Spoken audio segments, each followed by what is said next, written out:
Hello everyone, welcome to Fresa Technologies YouTube channel. In this video, we are going to see how to add Tare under the container type in the Fresa application. Initially, we have to log into a Fresa application.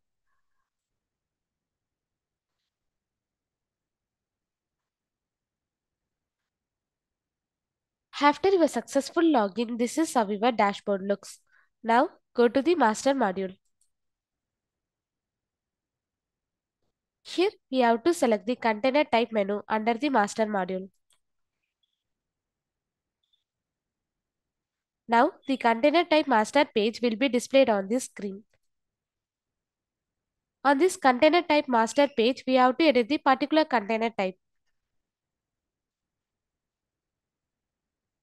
Now we have to enter the tare weight in kg column and tare weight in lb column.